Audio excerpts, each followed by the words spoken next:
Hi everyone, welcome back to my channel, thanks for watching. This time with another Kölsch. It's Zunft Kölsch, located in Nordrhein-Westfalen, brewed by Erzquell Brewery. And it's located in a town called Biel in Nordrhein-Westfalen. And this Erzquell Brewery is also brewing beers from their own brand, Erzquell. And I'm having their Erzquell Pils that I'm gonna review in the future.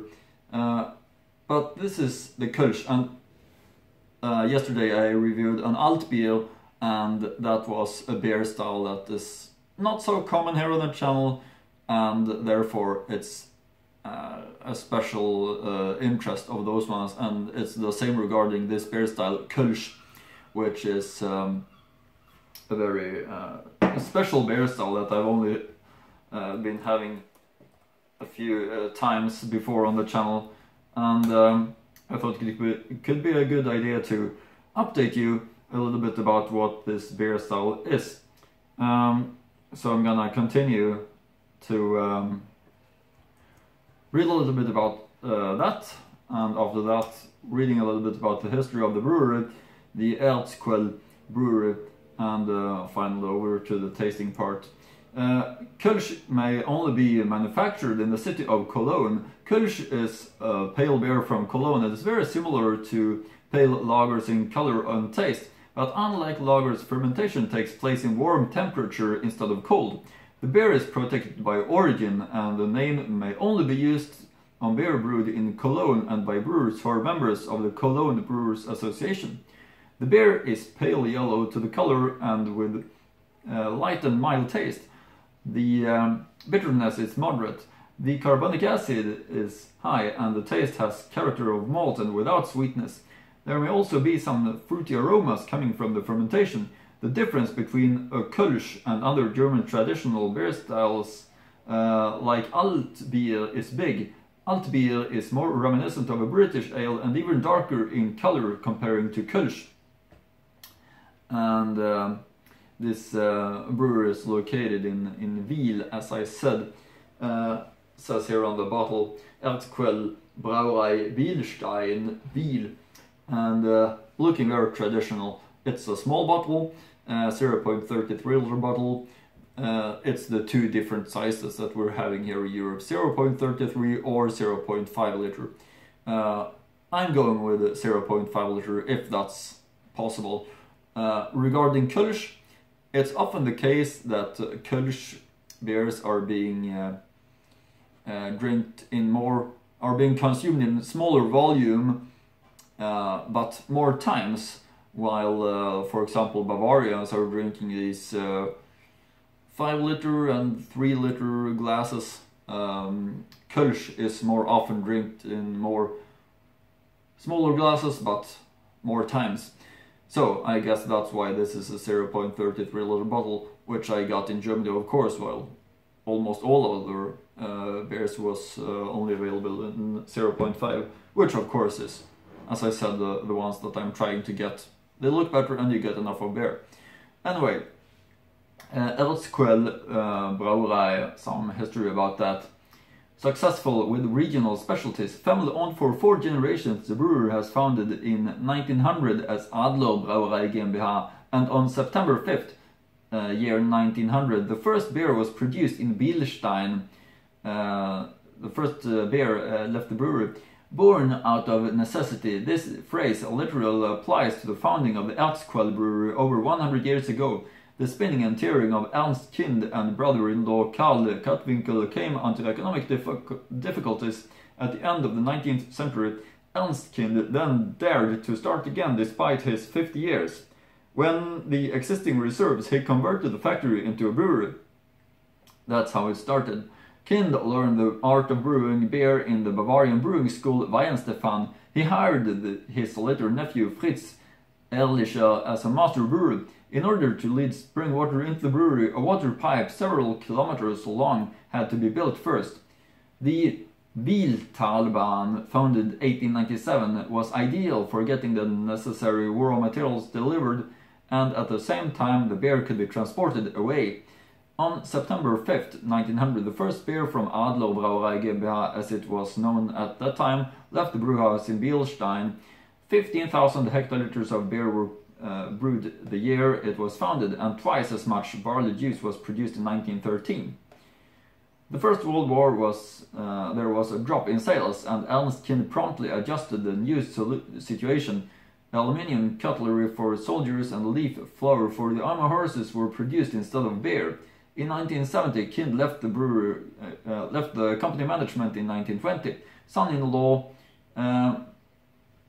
Karl Haas, grandfather of today's CEO Axel Haas, took over the management. A success story. In 1936, the Adler brewery was converted into a KG after a major stake in the Siegtal brewery Burgmann and Wildenberg had been taken over a few years earlier. But not only company form, the name also changed, because another company in Cologne operated under the name Adler. The brewery from Oberberg was now called Bielstein Brewery. After the Second World War, production started again in 1948. Werner Haas took over the management. Under his leadership, extensive modernization measures were undertaken, and a new brand was established with Zunft Kölsch.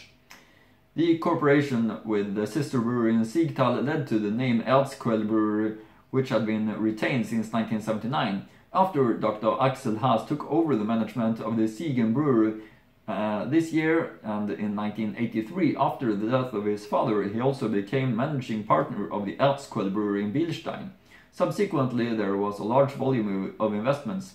The highlight was a new copper brewhouse, which was opened in 1987 with a large open house party.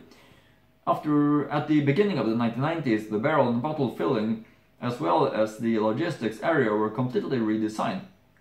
The range was also expanded. So Black, the first beer mixed drink made from Kölsch and Coke, Guild Radler and Guild Fass Brause followed. For several years now, the Bergischer Landbier track has been up in parallel, and Bergischer Landbier is also another brand that I'm going to review in the future from the same brewery. The brewhouse with the copper boilers have been at the heart of the brewery. Zunft Kölsch and Erzquell Pils are brewed from the raw materials, water, barley malt and hops. Beer develops its perfect and typical taste in huge fermentation tanks with the addition of yeast. At low temperatures, it slowly ripens in the storage cellar and clears itself to complete the taste. In the filtration, the beer is gently filtered crystal clear. The choice of water also plays an important role for the popularity. Here we use only our own source near the brewer, fresh, soft and clear water. And about this specific one, the Zunft Kölsch. Look how beautiful colors it is of this bottle. I also must say silver, green, white, black, red. Really beautiful. I'm gonna show it closer to you, of course, quite soon. It's possible to read the following on their website, which I will of course link to in the description box below, as always. Fine, tart, fresh, Kölsch, lean and with a pleasant hops note.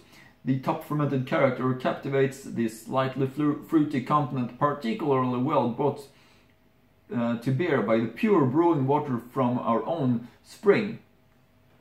So this is really interesting. It's not all often that I'm having a Kölsch, so when I found one, of course take the opportunity to review it here on the channel.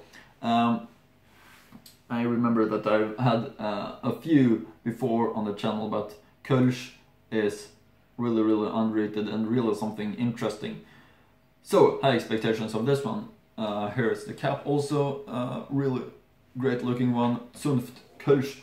And getreu dem Reinheitsgebot von 1516, Zunft Kölsch, der zünftige Schluck. Brauereiabfüllung, yeah, the label is looking really classical and nice right here in my opinion, of Zunft Kölsch. And here's the back label. Really nice looking bottle in my opinion. Zunft Kölsch. Wenn im Weißenfeld Prost erscheint, ist die optimale Trinktemperatur erreicht. Okay, so when you see Prost right here, you have the optimal drink temperature, and that's what I see right now. So it's the optimal drink temperature at the moment, which of course is a must. Alcohol content 4.8. Zutaten: Brauwasser, Gerstemalz, Hopfen und Hopfenextrakt. Erzquell, Brauerei Bielstein, Wiel. Zunft, Kölsch, DE is the link to the brewer's website. I'll link to it in the description box below, of course, as always. So, one last look of the great looking label of Zunft Kölsch before I'm gonna open this one up. Really excited about this one. Always right time for a Kölsch, isn't it? And let's pour it up.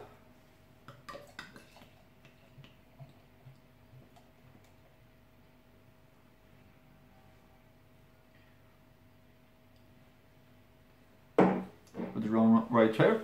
There we have it, the Zunft Kölsch, looking really beautiful with its very pale color and nice compact white foam also as well. Really looking nice. Let's get the aroma.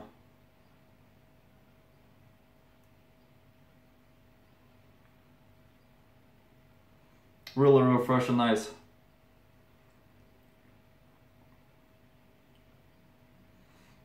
Really great. This is so mild and fresh that you want from a Kölsch. Really nice. So, let's try it. Zunft Kölsch. Prost! Well, it's a bigger foam head.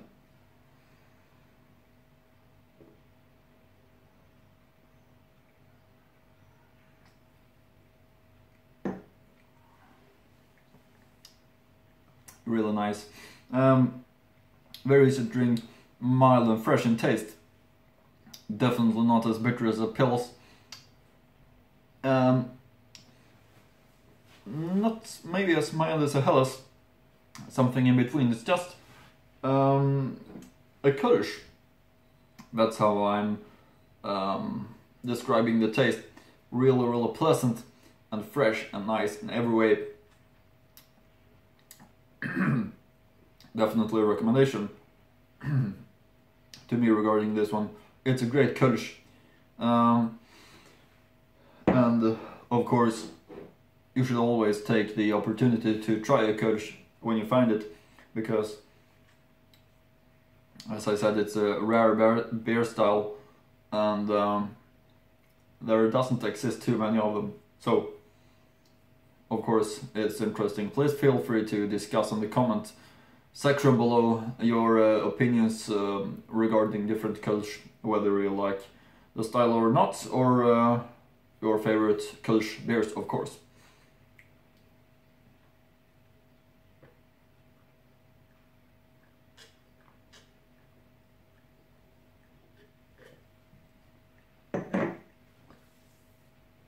This is easy to enjoy and really nice. Yeah, fresh and nice in every way. So it's of course a recommendation, and I understand why it's so loved in Cologne. The Kölsch beers. Just look at this label, how great it's looking, and it's really tasting just as good as the label is looking. So I think that is for now, actually. Hope you continue to follow my channel for more interesting beer reviews. Like, comment, subscribe, and hope I see you again in next German beer review.